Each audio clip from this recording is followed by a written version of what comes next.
안녕하세요. 사연에 빠지다의 DJ 민영입니다. 오늘의 사연을 한마디로 표현하자면 아빠의 복수라고 말할 수 있을 것 같은데요. 딸을 위해서 애틋한 복수를 펼치신 오늘의 사연자님. 어떤 내용인지 함께 들어볼게요.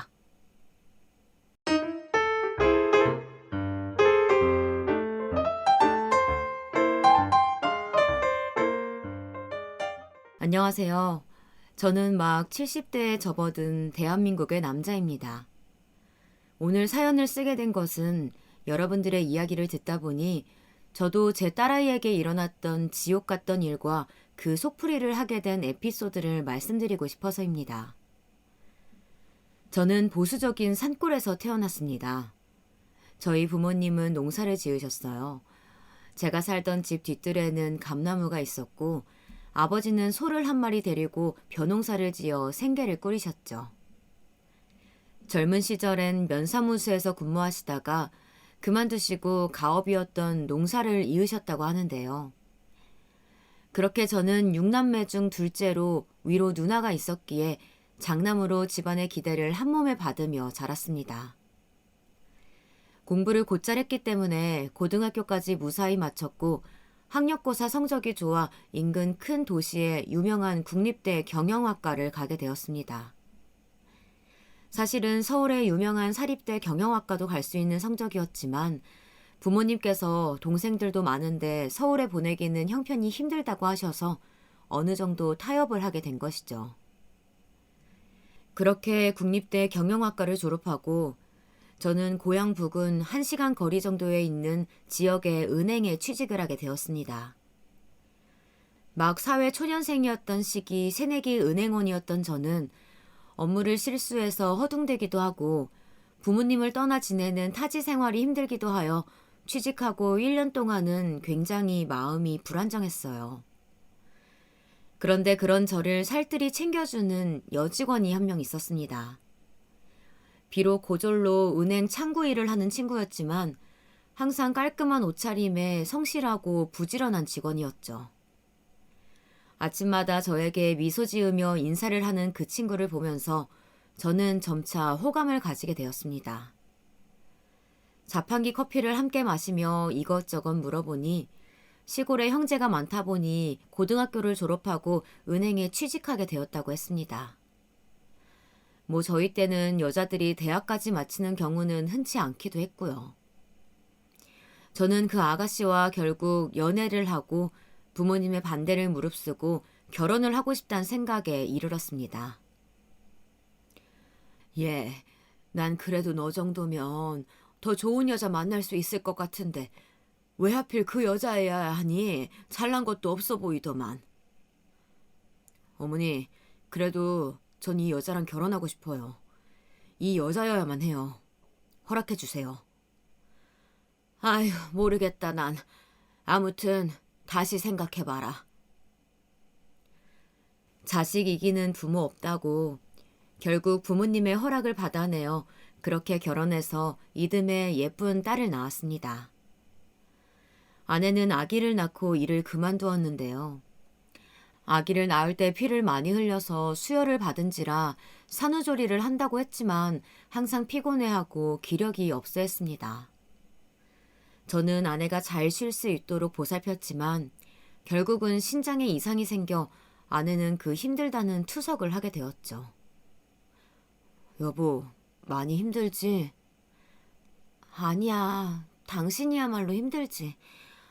돈 벌어야지, 나 돌봐야지. 미안해, 여보. 직장일만으로도 힘들 텐데. 나는 신경 쓰지 마. 난 하나도 안 힘들어. 그저 당신 얼른 낫는 것만 생각해. 저는 당시 아내를 무척 사랑했습니다. 그래서 은행 일을 하면서 아내를 정말 살뜰히 보살폈지만 아내는 제때 신장을 이식받지 못해서 결국은 제 딸아이가 5살밖에 안 되었을 무렵 하늘에 별이 되고 말았습니다. 세월이 많이 지난 일이라 지금은 이렇게 담담하게 말하지만 그 당시에는 정말 하늘이 무너지는 것 같더라고요. 황망하게 아내의 장례식을 치르는데 저도 그냥 아내를 따라 관에 들어가서 뚜껑을 닫아버리고 싶더군요. 아마 그때 제 등 뒤로 업어달라고 매달리던 딸아이가 없었다면 저는 제정신을 유지하지 못하고 우울증에 시달리다가 극단적인 선택을 했을 겁니다. 하지만 아내가 그렇게 떠나고 난 후 남겨진 딸아이는 엄마가 없자 그 빈자리를 안 건지 자주 칭얼대고 외로워했습니다. 아빠, 엄마 보고 싶어. 아빠. 미안해, 우리 딸. 엄마 많이 보고 싶지? 그런 딸아이를 보며 부모님의 도움을 받아 딸아이를 키우면서 자식을 위해서 남은 인생을 바치겠다고 다짐했습니다.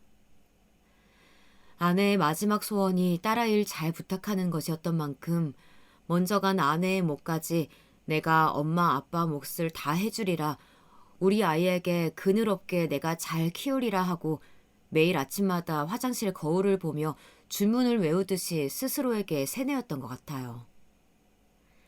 조금 커서 유치원에 간 딸아이는 아빠, 우리 엄마는 하늘나라에서 언제 와?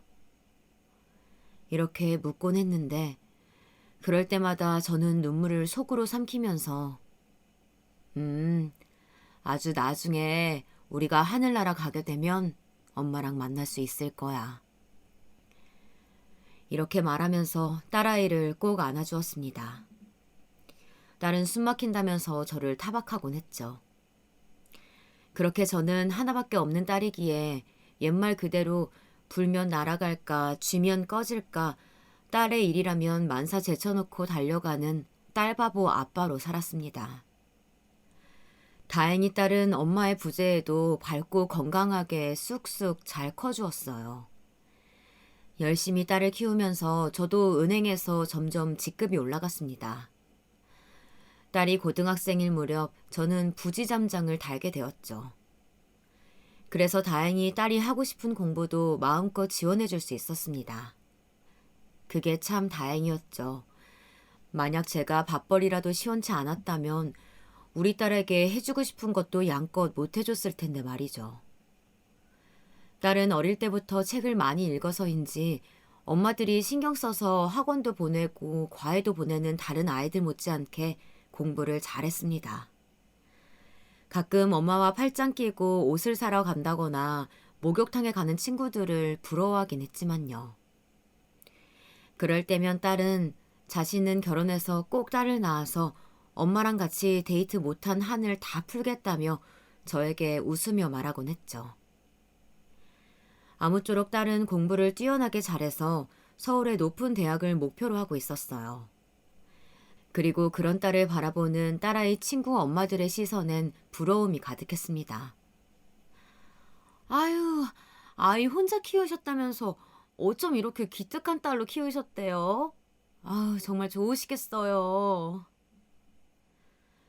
주변 엄마들의 칭찬이 자자하기도 했습니다. 괜히 딸로 인해 제 어깨가 으쓱하기도 했고요.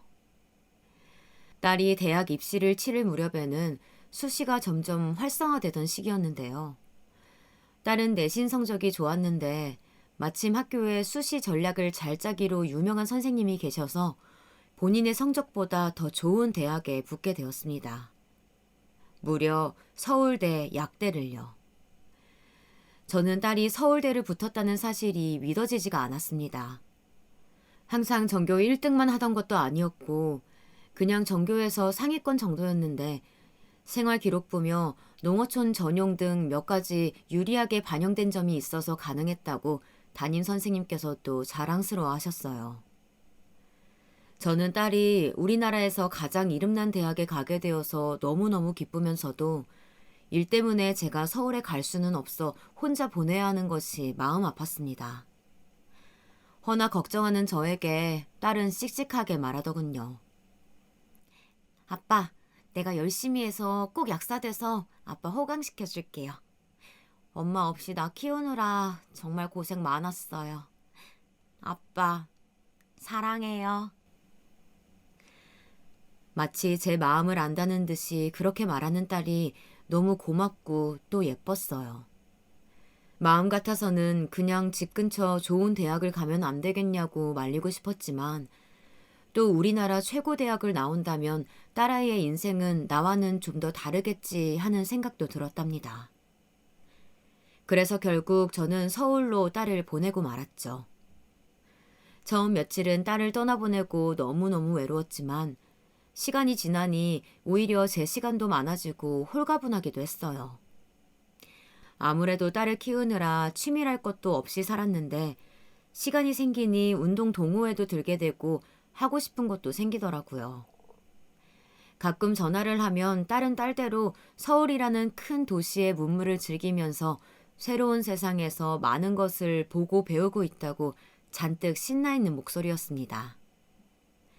그리고 방학만 되면 신나서 제 선물을 이것저것 사들고 내려오곤 했죠. 그렇게 딸이 서울대에 입학하고 2학년을 마친 때였어요. 어느 날 딸에게 전화가 왔습니다. 그때 일이 터지고야 말았는데요. 아직도 그때를 생각하면 아찔합니다. 여보세요? 딸내미 잘 있어? 별일 없지? 불길하게도 수학이 넘어 딸은 대답이 없었습니다. 그러고 보니 요즘 좀 전화가 뜸했던 것 같다는 생각이 머리를 스치고 지나가더군요. 여보세요? 지연아, 듣고 있어? 한참 만에 들려온 딸의 목소리는 잔뜩 가라앉아 있었고 갈라져 있었습니다. 아빠 보고 싶어. 저기 서울로 지금 좀 오실 수 있어요? 아빠가 너무 보고 싶은데 내가 갈 수가 없어요. 저는 뭔지 모를 불길한 예감들을 떨치며 그 길로 차를 몰고 4시간이나 되는 거리를 달려 딸의 자취방으로 갔습니다. 가는 동안 여러 가지 잡생각과 걱정들이 몰아쳤지만 지금은 그저 어쨌든 큰일이 있었다면 멀쩡히 전화를 하지 못했을 거라고 최소한 어디를 크게 다친 것은 아닐 거라며 위로를 했습니다.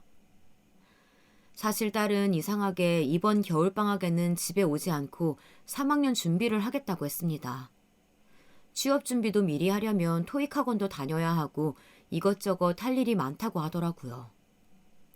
저는 그 말을 믿고 내심 섭섭했지만 그래, 취직 준비 요즘은 3학년 때부터 한다더라. 바쁜데 어쩌겠어. 그냥 다음에 아빠가 한번 서울 갈 일 있으면 들를게. 하고 얘기했었어요. 그리고 저도 지점 일이 바빠서 올라가지 못하고 유야무야 했었죠. 불길한 마음을 떨치고 간신히 딸이 살고 있는 원룸 건물로 들어서 딸의 집 초인종을 눌렀습니다. 딸은 학교 앞 신축 풀옵션 원룸에 살고 있었어요. 8평 정도 되는 집이었죠. 끼익 무거운 소리를 내며 현관문이 열렸습니다. 그리고 열린 문틈 사이로 저에게 제일 처음 보인 것은 딸의 동그랗게 부풀어 오른 배였습니다. 지연아, 딸, 너 몸이 왜 이러니? 어? 딸은 하루 종일 울어서 퉁퉁 부은 것이 분명한 얼굴로 저에게 애써 미소를 짓더군요. 아빠, 잘 지냈어요? 내가 내려갔어야 하는데 미안해요. 들어오세요. 아니, 이게 무슨 일이야? 오랜만에 방문한 딸의 자취방에는 현관에 남자 신발이 한두 켤레 나뒹굴고 있었고 옷장에는 남자 점퍼 같은 옷이 걸려있고 어딘지 제 딸의 집 같지 않은 남자 물건들이 보였습니다. 저는 순간 머릿속이 하얗게 되더군요. 너무 말도 안 되는 상황을 접하니 생각 회로가 끊겨버린 듯 했어요. 한참을 넋나간 사람같이 앉아있던 저는 딸이 뒤뚱거리며 힘겹게 가져다준 물 한 잔을 다 비우고 딸에게 다그쳐 물었습니다. 그간의 사정을 어서 말하라고요. 도대체 네 몸이 왜 이러냐고 말이죠. 딸은 사시나무처럼 떨면서 이야기를 시작했어요.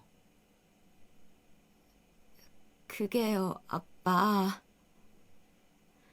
딸이 막 대학 신입생으로 들어왔을 때 지방에서 처음 서울살이를 하는 터라 너무 외롭기도 하고 또 같은 과 친구들이 자신을 촌뜨기로 볼까봐 한동안은 서울말을 연습하기도 하는 등 사람들과 어울리는 일이 쉽지 않아 외로웠다고 해요. 그래서 딸은 중앙 동아리라도 들자 하면서 게임 동아리를 들었는데요. 거기서 컴퓨터 게임을 이것저것 많이 하게 되었다고 합니다. 원래도 좀 이과 성향인지라 게임하면서 스트레스가 많이 풀리더래요. 그렇게 게임을 취미로 많이 하다 보니까 학교 동아리 말고도 온라인으로 같이 게임을 하다가 사람들을 만나는 정모도 하게 되고 정모를 나가보니 게임이라는 공통 취미 때문에 즐거워서 술자리도 하게 되었다곤 합니다. 그러다가 거기서 한 남자를 만나게 되었다고 하는데요. 그 남자는 자신은 농구를 하다가 프로 농구 선수가 되지 못해서 대학을 일반 경영학과를 가게 됐고 지금은 회사를 다니고 있다고 소개했다고 합니다. 키도 크고 눈썹이 진한 훈남 외모의 그 청년에게 제 딸은 호감을 느꼈대요. 나와 다르게 뭔가 세련된 사람 같다는 생각을 하면서요. 몇 번을 만나 게임도 하고 같이 맥주도 마시고 하면서 제 딸은 더욱 그 사람과 친밀해졌습니다. 함께 맛있는 것을 먹고 하다 보니 서로 연애를 하기로 얘기가 되었고 계속 밖에서 만나다 보니 그 사람을 자취방으로 들이게 되었다고 합니다. 저는 그 대목에서 경솔한 딸의 행동이 너무 화가 났지만 바쁘다는 명분으로 자주 올라와 체크하지 못한 제 탓도 크다는 생각에 괴롭더군요. 그 사람은 회사 일을 하다가 한 번씩 피곤하다고 와서 자고 가기도 하고 일요일에 딸의 집에서 간식을 만들어 먹기도 했다고 합니다. 그때는 세상을 다 가진 것처럼 바보같이 그 사람에게 빠져서 지냈다고 딸은 울면서 이야기를 하더군요. 그런데 그렇게 지내던 어느 날 우연히 화장실을 간 그 사람 핸드폰에 전화가 오는데 전화를 전해주려다가 딸은 그만 실수로 통화 버튼을 눌렀다고 합니다. 여보, 오늘 언제 온댔지? 저녁 해야 돼?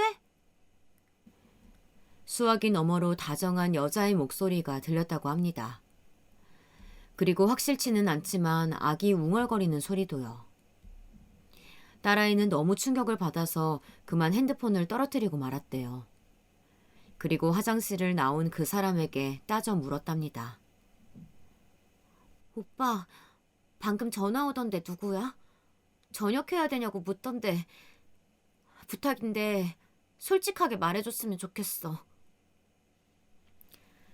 남자는 자신을 뚫어져라 노려보며 추궁하는 제 딸의 눈을 보면서 자신이 사실은 유부남이라고 고백했다 하더군요.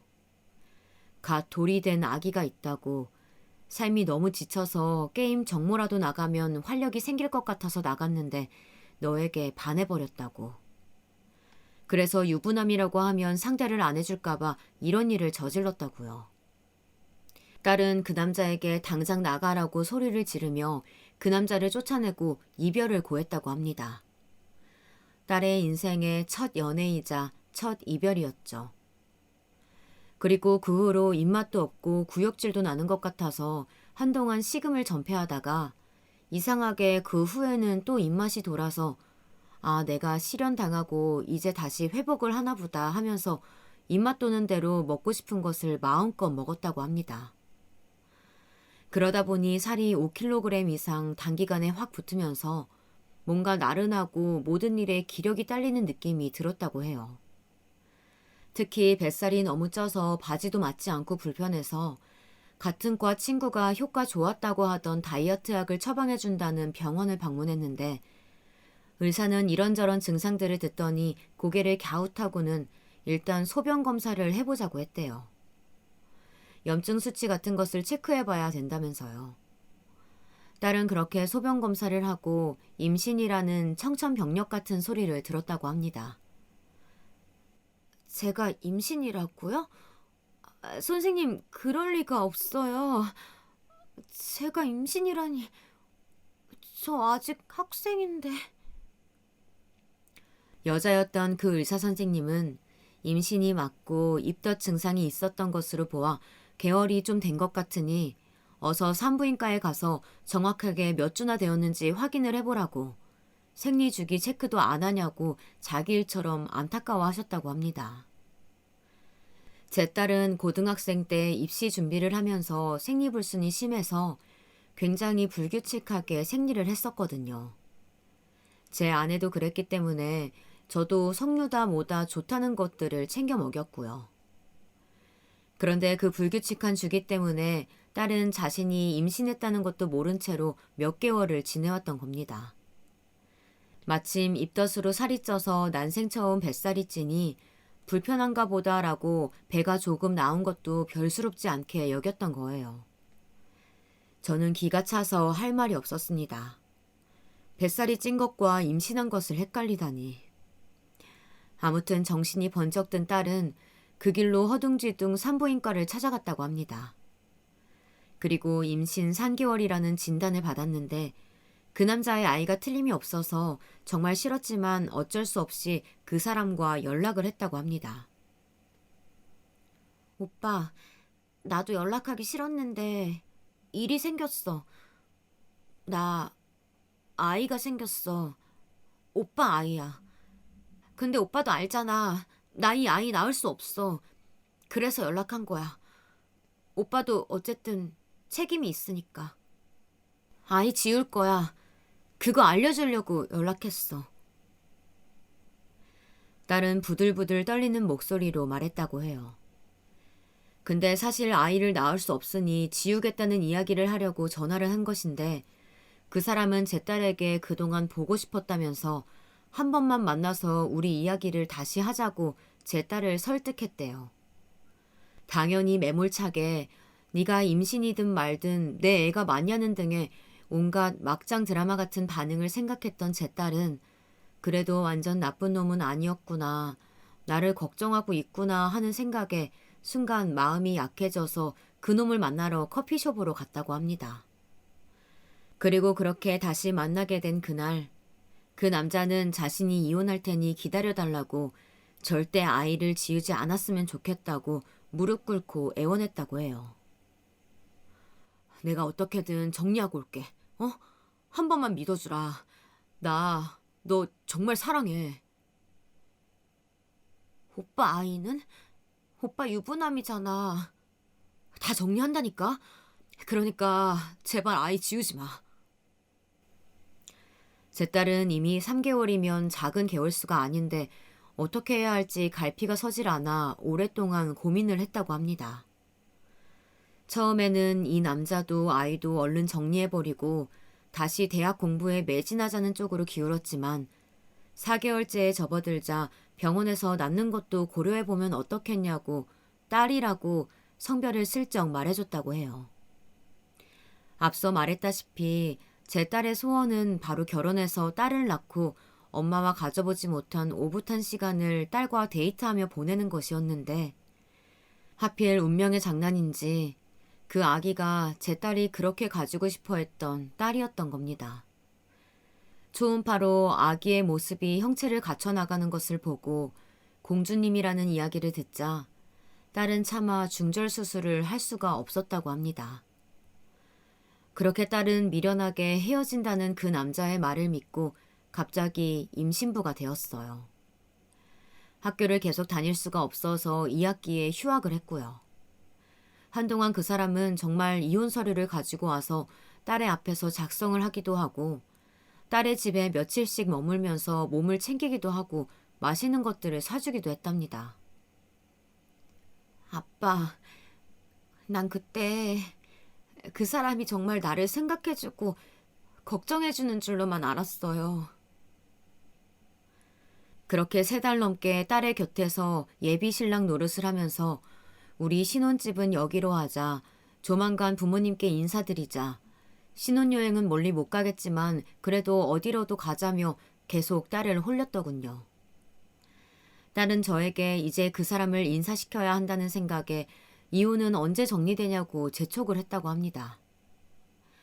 그 남자는 지금 이미 숙려기간이라고 조금만 기다리면 최종 마무리된다고 넌 아무 걱정 말고 몸이나 챙기라고 얘기했대요.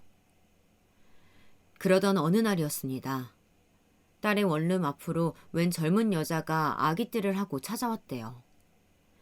그 여자는 대뜸 딸을 보고 여기 우리 남편 있죠? 이 인간이 그렇게 말을 했는데 아직도 여기 있으면 어떡해. 아가씨, 정신 차려요. 저 인간 완전 바람둥이에요. 바람핀 전적이 화려하다고요. 나는 재산 때문에 지금은 이혼 못해요. 그러니까 아가씨가 물러나세요. 네? 말귀 못 알아들어요? 난 못하니까 아가씨가 정리하라고요. 어쩌다 그런 놈한테 물려가지고는. 다짜고짜 여자는 그런 말을 남기곤 딸의 집에 같이 있던 그 남자를 끌고 가버렸다고 합니다. 그런데 남자는 다시 연락이 와서 내가 꼭 정리할 테니까 기다려. 그동안 우리 아기 잘 있을 거라고 믿을게. 사랑해. 내 사랑은 오직 너뿐이야. 알겠지? 꼭 기다려줘. 하며 전화를 끊었다고 합니다. 딸은 혼란스러웠지만 한 달 정도를 더 기다려봤다고 해요. 그런데 그 후로 남자는 연락이 되질 않아서 딸은 속은 것이 아닐까 미칠 지경이 되어 사방으로 남자를 찾아다녔답니다. 남자가 다닌다고 말한 회사로 찾아가 보기도 하고 산다고 한 동네 집 앞에 가서 수소문을 해보기도 하면서요. 하지만 그날 이후로 남자의 흔적은 모두 사라지고 어디 멀리로 이사를 간 것인지 전화도 불통이 되고 행방이 묘연해졌다고 합니다. 딸은 긴 이야기를 마치고 울면서 저를 보며 말했습니다. 아빠, 내가 아빠 놀랄까봐 혼자서 잘 수습해보려고 했는데 알고 보면 나쁜 사람 없다던 아빠 이야기를 내가 그 말을 믿고 그 사람이 이혼할 거라고 생각한 게 너무 순진했나 봐. 차라리 임신 초기에 아빠한테 말했으면 좋았을 텐데. 나 진짜 헛똑똑인 것 같아. 이제 6개월이나 됐는데 나 어떡해? 나 어떡하면 좋아? 저는 그 길로 딸을 산부인과로 데리고 갔습니다. 아기는 안 되었지만 내 딸의 인생을 망칠 수는 없었어요. 그래서 독하게 마음을 먹고 뱃속에서 자라고 있을 아이를 어떻게든 내 딸의 인생에서 지워야 한다고 생각했죠. 그렇게 산부인과를 가서 의사 선생님께 사정을 했는데 대부분 병원에서는 중절 수술 자체가 불법이고 이미 6개월이라 위험하다는 이야기만 했습니다. 시기도 늦었을 뿐더러 잘못하면 산모나 아이나 좋지 않다는 말뿐이었어요. 저는 필사적으로 산부인과에 전화를 걸어 사정을 이야기했지만 대부분은 안 된다며 끊어버리더군요. 그러다가 겨우 중절 수술을 해준다는 병원을 찾았습니다. 그 병원은 제가 애걸복걸하면서 딸아이의 인생이 달렸다고 매달리자 자신도 불법 행위이지만 같은 부모로서 그 마음 안다고 수술을 해보자고 어렵게 말씀해 주시더군요. 그렇게 딸은 중절 수술 날짜를 간신히 잡고 병원으로 가게 되었죠. 저는 한시름 놓았다 싶었습니다. 이제 수술을 무사히 끝내고 딸 몸만 잘 추스르면 된다고 생각하고 딸에게 걱정 말고 한숨 푹 잔다 생각하라고 아빠가 휴가 내서 몸조리 도와줄게 라고 딸의 손을 잡고 이야기했어요. 딸은 어딘지 모르게 어두운 표정으로 수술실로 들어갔고요. 저는 초조하게 수술실 밖에서 딸을 기다렸습니다. 그런데 1시간은 걸릴 것이라던 수술실 문은 들어간 지 10분이 되질 않아 다시 열리는 것이었어요. 그리고 여전히 동그랗게 부푼 배를 하고서 딸아이가 다시 나오더군요. 침대에 누운 채로 딸은 눈물을 흥건히 흘리고 있었습니다. 저는 얼른 달려가 딸의 손을 잡았어요. 아빠, 나 이 아기 이렇게 하늘나라로 보낼 수가 없어요. 내가 엄마인데 그렇게 할 수가 없어. 멀쩡한 아기를 어떻게 그래? 내 딸인데. 내 딸이야, 아빠. 저는 하늘이 무너지는 것 같았습니다. 수술장에 들어가서 수술 과정을 듣는데 개월수가 많아 실제 아기를 출산하듯이 출산하고 그 후 팔다리가 다 있는 멀쩡한 아기를 하늘나라로 보내야 한다는 그 말을 듣고 제 딸은 도저히 수술을 할 수가 없었다고 합니다. 이미 아기는 사람의 형체로 너무 자라 있었고 제 딸의 뱃속에서 움직이고 있었으니까요. 그렇게 제 딸은 미혼모의 길을 택했습니다. 저는 필사적으로 설득하고 또 설득했지만 무엇보다 생명이 중요하다는 딸의 이야기를 결국 들어줄 수밖에 없었습니다. 그럼 아이 아빠를 찾아가 단판을 짓자고 했지만 딸은 어디 있는지도 모르고 사진 한 장 없다고 했어요. 흥신소라도 이용해서 찾아보겠다고 하니 원치 않는다고 다시는 보고 싶지 않다고 우는 것이었습니다. 그래서 그렇다면 미혼모로 아기를 키우는 것은 반대고 호적이라도 내 쪽으로 입적시키자고 했습니다. 법적인 절차를 알아보니 아이 부모가 동의하면 되고 가정법원에서 처리할 수 있다고 하더군요. 그렇게 저는 제 호적에 제 손녀를 올리게 되었습니다. 제 딸은 자신의 딸과 법적으로는 자매가 된 것이죠. 그렇게 산딸을 채우고 딸은 자연분만으로 건강한 아기를 출산했습니다. 아기는 3.3kg로 무게도 적당하고 아주 눈이 똘망똘망한 예쁜 아기였습니다. 저는 아기를 낳는 것을 반대했지만 막상 눈앞에 손주를 보자 너무 예뻐서 정신을 못 차리겠더군요. 사람 마음이 참 신기했어요. 그리고 제가 부지점정으로 받는 월급이 꽤 되었기 때문에 1년 동안 딸은 학교를 휴학해둔 채로 산후조리를 하며 아주머니도 쓰고 편하게 몸조리를 하게 했습니다. 이렇게 우리 가족은 새 식구가 되었죠. 아빠, 고마워. 아빠가 도와주지 않았다면 난 지금쯤 어떻게 됐을까? 너무 미안하고 고마워요. 딸은 가끔 병원에 예방접종을 가거나 검진을 가면 부부가 아기를 데리고 오는 사람들을 볼 때마다 눈가에 눈물이 고였습니다. 저 몰래 눈물을 닦다가 들킨 적도 있었고요. 자신도 한부모 가정에서 자랐는데 딸마저 그런 신세가 되었다며 딸은 마치 수도꼭지처럼 눈물을 흘렸습니다. 저 역시 그런 딸에게 뭐라고 해줄 말이 없었어요. 왜 그랬냐고 저야말로 딸에게 화를 내고 싶은 기분이었죠. 왜 그렇게 경솔하게 어디서 굴러먹었는지 모르는 놈에게 마음을 덜컥 줘버렸냐고, 대책 없이 그 놈을 왜 기다렸냐고, 자기 몸 건사를 왜 못했냐고 말이죠. 그러나 눈물을 달고 사는 딸아이에게 더 이상 상처를 줄 수는 없었습니다. 어차피 상황은 그런 말을 해서 서로 상처받지 않아도 충분히 힘들었으니까요.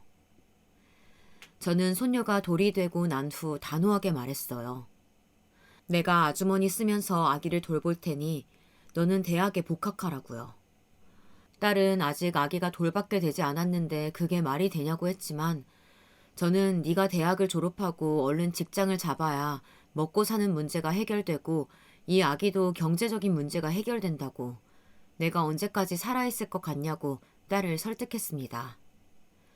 딸은 저의 설득에 독하게 마음을 먹고 서울로 가더군요. 그렇게 딸은 아기를 저한테 맡겨두고 주말마다 아기를 보러 오면서 힘들게 대학을 졸업하였습니다.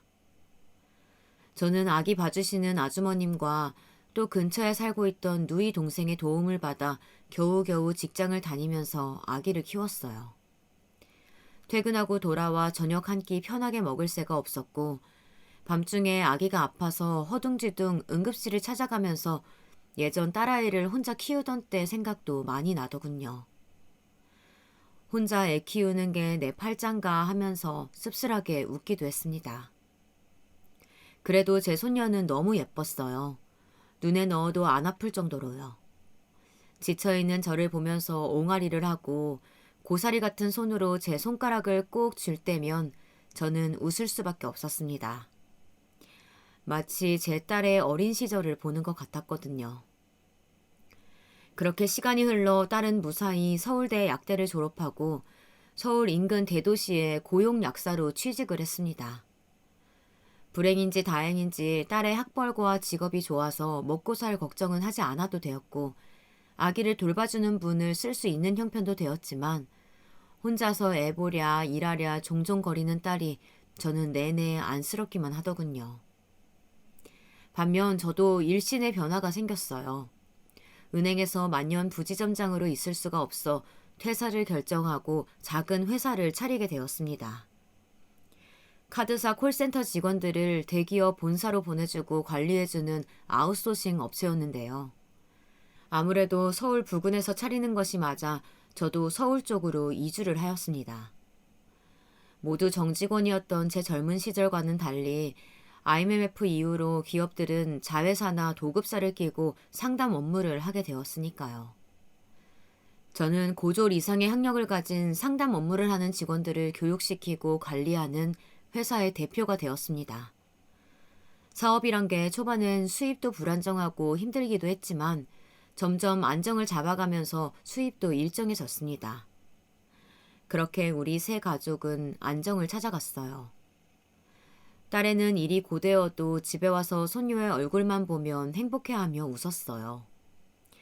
사실 유치원을 졸업하고 학교에 가고 아이가 클수록 아빠의 부재를 어떻게 설명할지, 할아버지 딸로 호적에 들어가 있는 것을 어떻게 이야기할지 벌써부터 걱정이 되었습니다.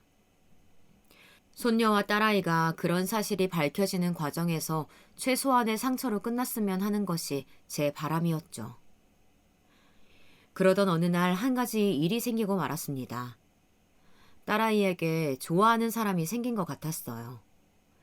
약사 일을 하다가 손님으로 오가며 알게 된 사람인데 직업은 의사라고 했고 요즘 애들 말로는 썸이라는 걸 타고 있다고 하더라고요.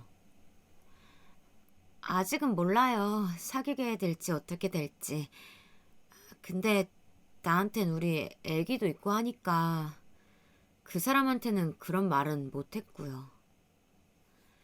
딸의 말이 흐릿해지는 것이 가슴이 아팠습니다. 사실 제가 가장 걱정스러워 하던 것이기도 했습니다. 아직 젊디 젊은 딸에게 좋아하는 사람이 생긴다면, 그래서 설사 결혼까지 가게 된다고 해도 만약 그 사람이 딸의 아이까지 품어줄 수 있을지, 상대쪽 집안에서도 반대가 있을 텐데 어쩔 수 없이 이런 고민들을 하게 되더라고요. 딸은 아이 키우랴 일하랴 정신이 없어서 누굴 좋아할 여력이 없다고 우스갯소리를 하곤 했지만 어쩐지 그 의사란 사람을 만나고 난 이후로부턴 화장도 하고 옷도 사입고 나름 꾸미고 다니더라고요. 얼굴에 화색이 돌고 점점 이뻐지는 모습이 전 아비로서 걱정스러웠습니다. 그러던 어느 날 우연히 딸아이와 그 남자가 함께 있는 걸 보게 되었고 집 앞 골목길을 둘이 손을 꼭 잡고 걷고 있었습니다. 저는 그 모습을 보곤 조심스레 딸아이에게 사귀게 된 것이냐고 물었는데 수줍게 고개를 끄덕이더라고요. 아이 있는 것까지 다 말했는데 이해해 주겠다고 했고 좋은 감정으로 만나보자고 했다고요. 그래? 네, 아빠. 사실 연애 같은 거, 결혼 같은 거 내 인생에 다신 없을 거라고 생각했는데 사실 지금 너무 행복한 거 있죠? 아이가 있는 내가 그래도 되나 싶긴 한데 또 그러고 싶기도 하고 사람 마음 잘 모르겠어요, 아빠. 들어보면 그 의사란 사람은 결혼도 한 번 하지 않은 총각이었고 집안도 무척 좋은 것 같았습니다. 딸아이 말에 의하면 이미 예비 시부모님이 건물을 몇 채나 가지고 있다고 하더라고요. 의사의 집안까지 좋으니 그 남자 쪽 집안에서 우리 딸아이를 어떻게 생각할지 벌써부터 염려가 되기도 했습니다. 그래도 딸아이 얼굴이 화사해지는 게 참 보기 좋았어요.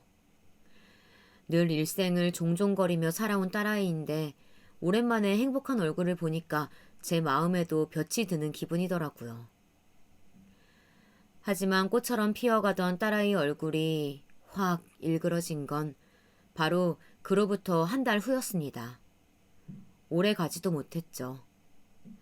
딸애가 만나던 남자의 부모가 딸에게 아이가 있다는 걸 알고는 난리가 난 겁니다. 딸의 약국으로 찾아와 멱살까지 잡고 뺨까지 때리려 했다더군요. 아빠, 내가 미쳤던 거예요. 내가 우리 애를 두고 감히 그런 꿈을 꾸고 있었으니까요. 그래서 이런 일을 당한 거예요. 내가, 미혼모인 내가. 딸은 그날 마시지도 못하는 술을 잔뜩 먹곤 제 앞에서 엉엉 울음을 토해냈습니다. 서러워 울부짖는 딸의 옆에 손녀딸이 가만히 가 위로를 해주려고 하는데 딸은 그마저도 못 견디겠는지 얼굴을 감싸 안고 울더라고요. 그때 그놈이 생각났습니다. 딸을 임신시키고 도망간 그놈. 만약 그놈이라도 서방 노릇을 했다면 우리 딸이 지금 이러고 살고 있진 않았을 텐데 정말 내 눈앞에 있다면 갈갈이 찢어 발기기라도 하고 싶었습니다. 애꿎은 원망이 가슴에 차올라 고이고이 눈물로 떨어지더군요. 딸애는 그 후로도 마음이 많이 힘들었는지 단 한 번도 쉬지 않았던 직장도 나가지 않고 조금 시간을 갖게 되었어요. 그래봤자 일주일이었습니다. 일주일 정도 홀로 여행을 갔다 오더니 제 정비를 하고 왔다며 씩씩한 웃음으로 돌아왔더라고요. 아빠, 나 이제 다 괜찮아졌어요. 완전히 회복됐어요. 나 이제 우리 딸만 생각하면서 살 거예요. 우리 딸이 나한테 얼마나 큰 보물인데 내가 그걸 잠시 잊었나 봐요. 나 이제부터 정말 열심히 살 거니까 두고 봐요, 아빠. 딸애는 일부러 그렇게 말하며 씩씩하게 웃어 보였고 그 후론 더 바쁘게 일하며 지냈습니다. 아마도 제게 걱정을 끼치고 싶지 않았던 것 같았고 어떻게든 상처에서 벗어나기 위해 아등바등 그렇게 지내는 것 같았습니다. 그런 딸애만 생각하면 한숨이 푹 나왔지만 저도 그냥 모른 척 딸애를 위해 소녀를 데리고 나가 맛있는 것도 먹고 바람도 쐬고 선물도 사주며 그렇게 지냈습니다. 그러면서도 한편으론 그런 생각이 들었죠. 내가 혹시라도 병에 걸리거나 사라지게 되면 딸애와 아이 둘만 세상에 남게 될 텐데 남편 없이 그리 홀로 늙어갈 때 딸애의 모습을 생각하면 걱정스럽고 기운이 절로 빠졌습니다. 딸 역시 저에겐 털어놓지 않았지만 가끔 자기 친구와의 통화에서 딸이 아빠 없이 자라게 될 걸 생각하면 가슴이 아프다고, 다른 아이들은 다 아빠가 놀아주기도 하고 친구들한테 자랑도 할 텐데 그때 딸이 소외감을 느낄까봐 걱정된다며 그런 이야기들을 털어놓기도 했습니다. 미혼모의 삶이 이렇게나 무겁고 힘든 것인지 딸은 몸소 그렇게 깨달아가고 있었죠.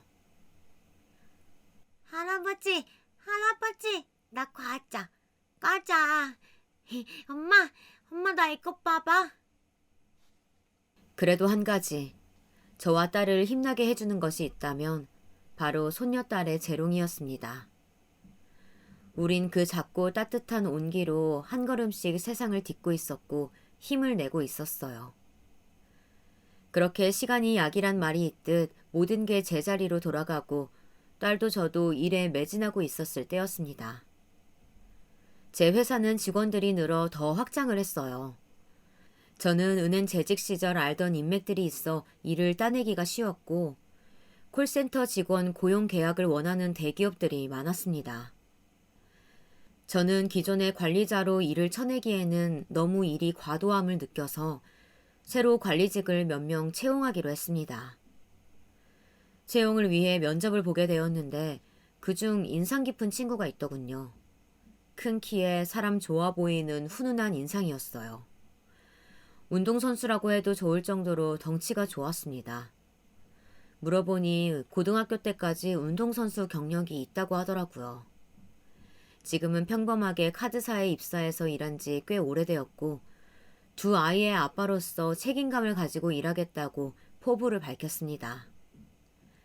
면접을 보면서 저도 손녀가 있다고 너무 예쁘다고 하자 그 젊은이는 자신도 딸과 아들이 있는데 너무 예쁘고 사랑스럽다고 벌써 손녀가 있으셔서 좋겠다고 하더군요. 왜인지 모르게 호감이 갔습니다. 저는 그 친구에게 매니저라는 직함을 주고 김 매니저라고 부르며 친하게 지냈습니다. 카드사 본사의 경력이 오래되어서인지 일도 깔끔하게 잘하고 은행 쪽으로는 더 잔뼈가 굵었던 저보다 오히려 업무적으로 도움받을 일도 많이 있었어요. 고마워요, 김 매니저. 오늘 혹시 시간 되면 술 한잔 할래요? 내가 사죠. 나도 오늘 그냥 집에 들어가기가 심심해서. 저야 좋죠. 그럼 제가 자주 가는 술집으로 모시겠습니다. 김 매니저와 저는 한 번씩 술도 한잔하는 정도로 친해졌습니다. 업무 이야기도 하고 서로 사는 고충을 이야기하며 저는 그렇게 정을 쌓아갔죠. 그는 아내 이야기를 하면서 자식들과 행복하다고 하면서도 자신이 사실 아내 아닌 다른 여자를 좋아한다고 고백하더군요. 놀라서 무슨 소리냐고 하자 그런 거 있잖아요. 왜 아내처럼 소중하고 그런 건 아닌데 한 번씩 연애의 짜릿함을 느껴보고 싶은 그런 욕망이랄까? 이렇게 말하더군요. 실제로 몇 번 데이트도 하고 그랬다고요. 저는 순간 제 딸의 인생을 망친 그 유부남이 생각나서 화가 치밀러 올랐습니다. 그래서 저는 김 매니저에게 술을 건어하게 먹고는 그런 식으로 부도덕하게 살지 말라고 소리를 질렀죠. 아, 많이 취하셨구나. 네네, 알겠습니다. 얼른 집으로 가시죠. 대리 불러드릴게요. 김 매니저는 제가 술에 취해서 그런 줄로만 생각하고 그냥 네네 하면서 저를 부축하더라고요. 저는 김 매니저의 그런 부분은 마음에 들지 않았지만 대놓고 딴 살림을 차리는 것도 아니고 내가 김 매니저 마누라도 아닌데 라는 생각으로 그 후에도 적당히 친하게 지냈습니다. 그렇게 일요일이면 함께 등산도 가고 하산하면서 막걸리에 파전을 걸치기도 하고요. 그런 시간들이 새로운 활력이 되는 것 같았어요. 한동안 제가 그렇게 얼굴에 혈색이 돌자 딸이 저녁을 먹다가 묻더군요. 아빠, 요즘 무슨 좋은 일 있어요? 얼굴이 좋아 보이세요. 아빠가 요즘 부하 직원 중에 굉장히 친해진 직원이 있거든. 그 녀석이랑 술도 한잔하고 등산도 가고 하니까 하루하루 즐겁고 재밌더구나. 그래요? 아빠가 사람을 다 곁에 두시고 좋은 분이신가 보네요. 그러면서 딸은 기뻐하면서 그럼 아빠랑 친한 그 직원분 언제 저녁 식사에 초대하라고 어떤 분인지 궁금하다고 하는 것이었습니다. 아빠랑 그렇게 친하다는데 한번 대접하고 싶다는 거였어요. 저는 딸이 그렇게까지 이야기해주니 더 신이 나서 지난 일요일 같이 등산을 가서 찍은 사진을 보여줬습니다. 봐봐, 여기 연두색 등산 점퍼 입은 친구. 이 친구가 바로 김 매니저야. 일도 잘하고 굉장히 좋은 친구야. 정상에 올라가서 우리 둘이 이렇게 만세 부르면서 사진도 찍었다니까.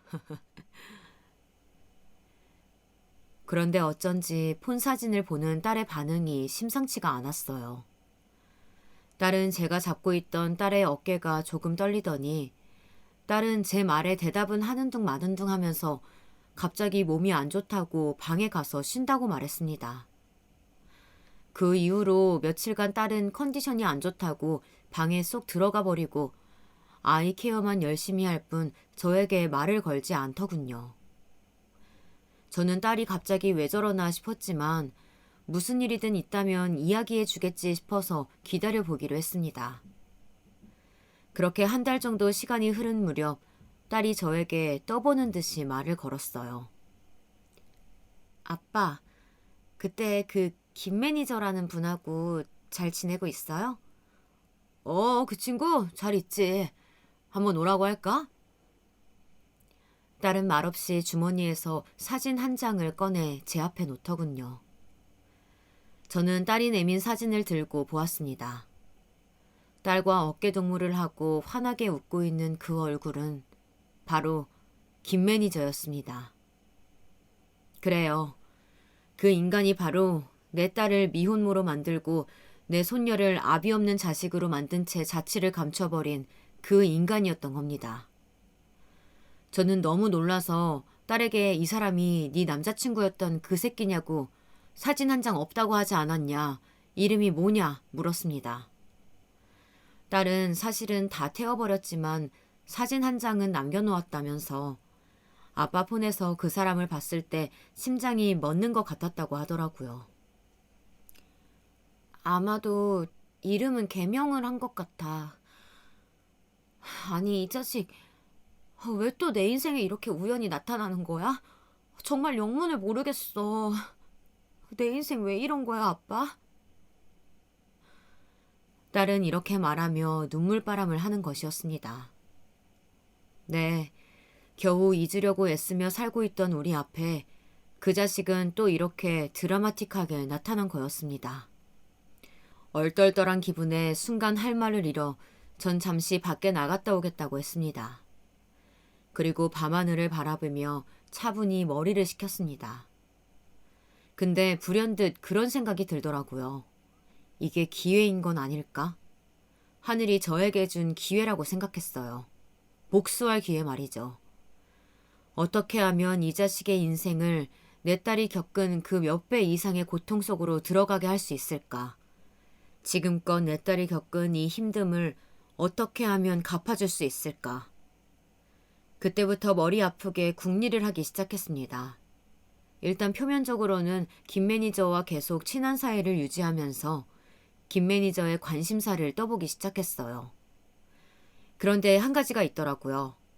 김 매니저가 요즘 주식에 관심을 갖고 있다며 저에게 우량주 혹시 아는 것 있냐고, 혹시 정보 같은 거 있냐고 물어오는 것이었습니다. 글쎄, 난 그쪽으론 잘 모르는데. 혹시 알게 되면 알려줄게. 저는 이때다 싶어 처음에는 모른다고 잡아떼며 감질나게 하다가 마침내 직장 다니다 때려치고 아예 지인들 주식만 돌려주는 일을 하고 있는 친구가 있다고 원한다면 소개해주겠다.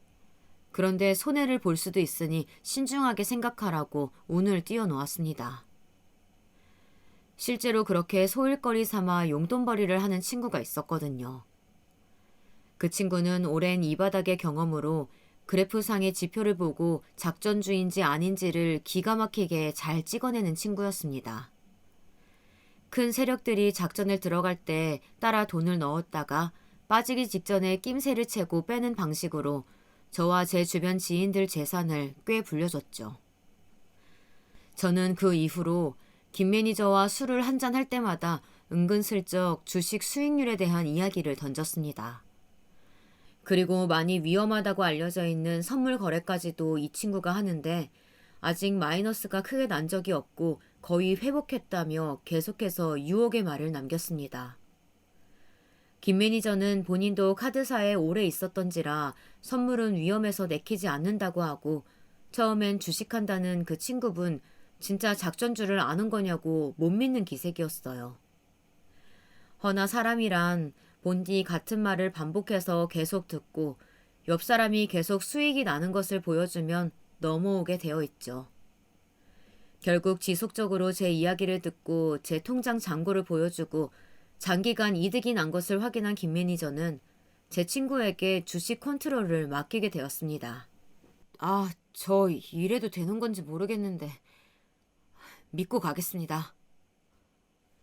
처음에는 경계 모드로 1,000만 원 정도를 넣더니 6개월 이상 10에서 20% 정도의 수익이 나자 아파트 청약이 당첨되어 잔금을 치르려고 모아둔 2억의 대부분을 몽땅 밀어넣으면서 과감하게 투자하더군요.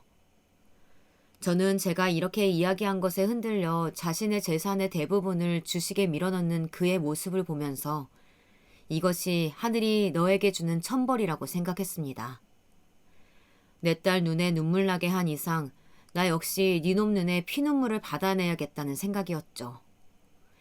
그래서 친구에게 일부러 작전주 다 빠지고 한 템포 늦게 눈치채지 못하도록 조금씩 손해를 보게 해달라고 부탁했습니다. 아니, 꼭 그렇게까지 해야 돼?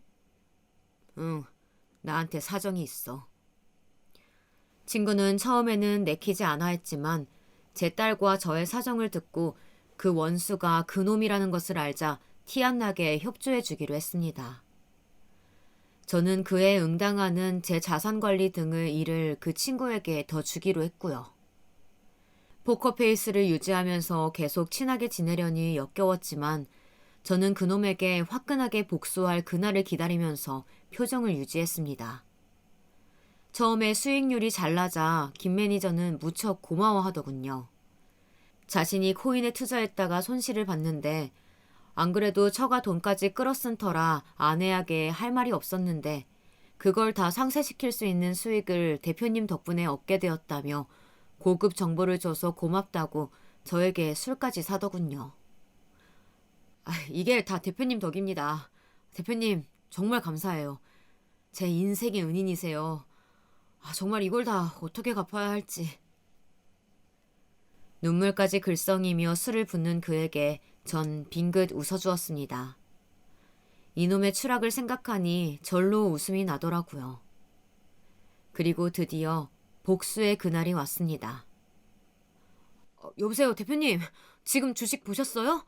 주가가 갑자기 너무 휘청거리는데요? 그러게 말이야. 자네 그런데 박 사장은 뭐라던가? 박 사장님은 기다리라고만 하시던데 조금 더 있어야 한다고. 그런데 지금 손실이 70%가 다 되어가는데 괜찮을까요, 이거? 일단 나는 박 사장 말대로 기다려보려고 하네. 자네도 좀 기다려보게나. 겪어보면 나쁜 사람이 어딨나.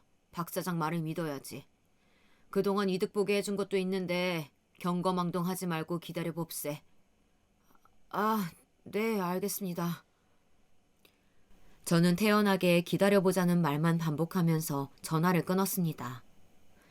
제 딸에게 지옥 같은 시간을 기다리라는 말로 달래며 사라진 그놈 역시 애간장이 타는 기다림의 고통을 겪기 바라면서요.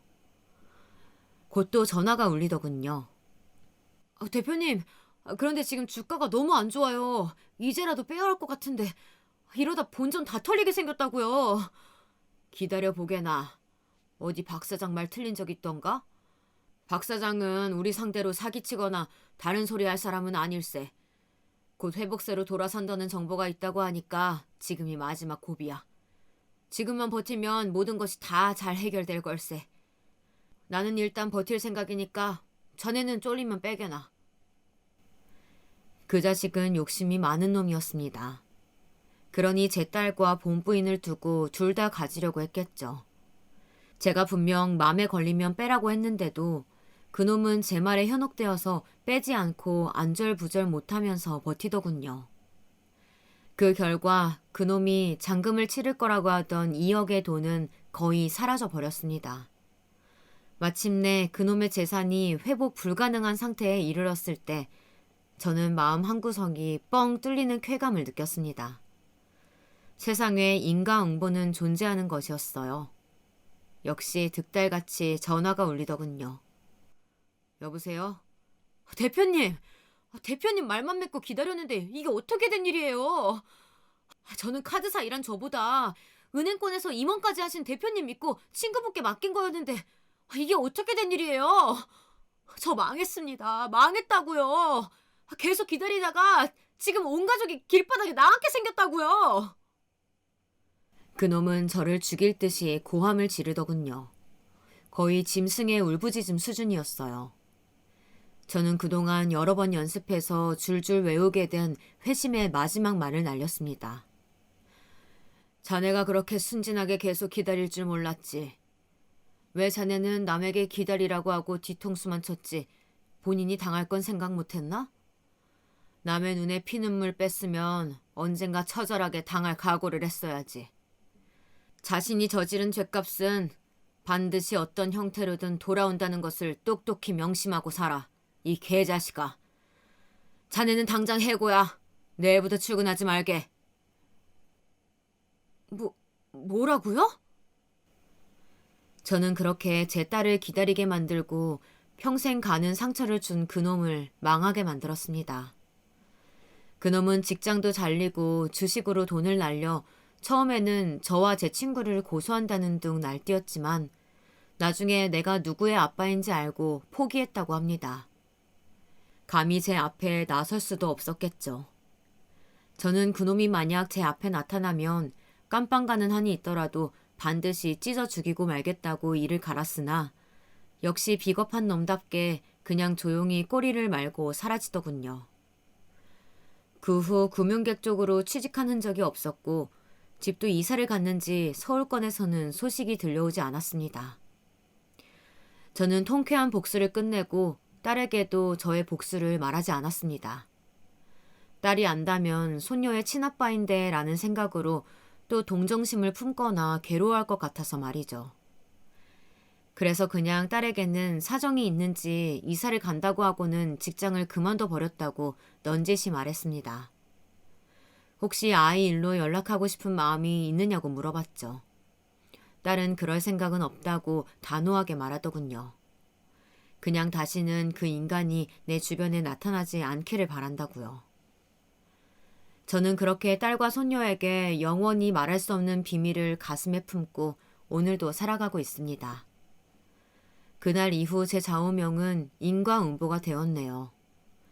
비교적 편안한 노후를 보내고 있는 요즘 저는 누구에게라도 작은 죄도 짓지 않으려고 애쓰며 삽니다. 반드시 잘못한 만큼 돌아온다는 것을 저는 믿고 있기 때문이죠. 여러분, 제 가슴속 이야기를 들어주셔서 감사합니다. 이제 겨울도 끝나고 곧 봄이 오겠지만 아직 날씨가 쌀쌀하네요. 다들 감기 조심하시고 즐거운 하루 보내시길 바랍니다.